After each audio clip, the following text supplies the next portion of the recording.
Yesterday I told you about one of our priests in Milne Bay called Barney Baldwin. I want to tell you a story about another one of our priests who was out there at the same time and in the war.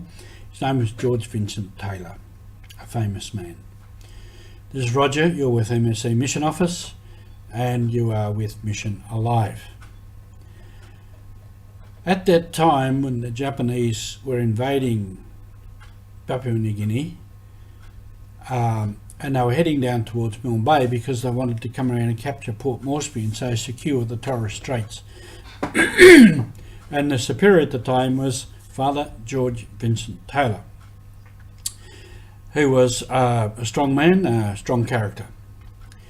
He took the decision to pull all the missionaries out, evacuate them to Port Moresby, from whence he evacuated them down to Australia.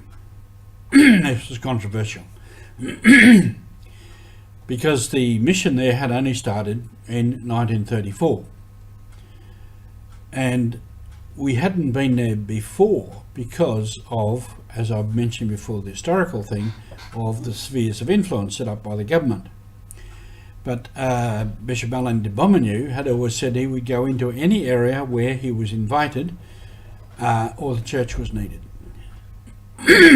So we had just gone into Milne Bay and just getting started. So argument was that if we leave now, when we're just getting started, when we come back, the people won't want to know about us. Anyway, he was a strong man, he pulled everybody out. The Japanese did come. And I told you the story about Father Barney Baldwin, how he had his boat shot up and he was in the water at the back hanging onto a rope.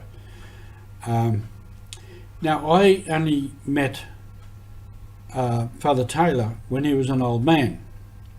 When I was first a seminarian down in Melbourne, he was retired. And we told many stories about him.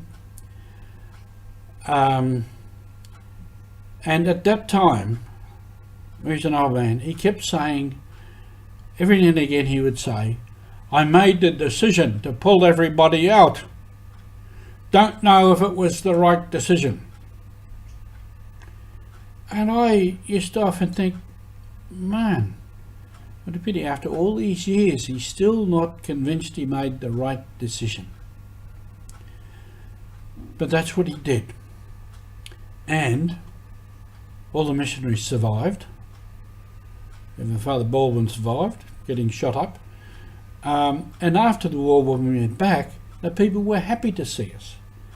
And stories about how the children that they had in schools, they sent them all home to the villages, of course, go home. And when they came back, these young kids came and said, our people are ready for baptism. What do you mean they're ready for baptism? Everything you taught us in school, we taught them at home. So the mission not only survived, but it prospered in the absence. Now one day, the old man, we were in chapel and the old man was sitting there, and as I said, he always said he doesn't know whether he made the right decision. And at that stage, the provincial superior at the time was visiting the seminary, and he was the main celebrant at the Mass. And he was saying that in our lives we make decisions, and in a sense, right or wrong, we have to live with it. And he said, one example of that is this old man here, and he pointed to George Vincent Taylor in the front seat. He said he made a decision about pulling the missionaries out of Milne Bay, and it was the right decision.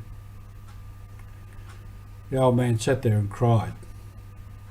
He said afterwards, it was the first time in all the history of his life that any provincial or any superior in charge had backed him up on that decision. He'd lived with that doubt for years. Here the provincial superior said he made the right decision. I spoke yesterday about the now, and we have to, at points in our life, the now is when I have to make a decision. He came to that. He had to make a decision, and he followed through, and he made sure it was done. Now at our time, with COVID, with the way the world is and the churches, we have to make decisions. And one of the decisions we make, I believe in Jesus Christ and I will follow him. And I will follow and I will make any decision that I need to make to do that. That is where our mission begins. Faith in the person of Jesus Christ and deciding to follow that man and to follow him now. Thank you for being with us.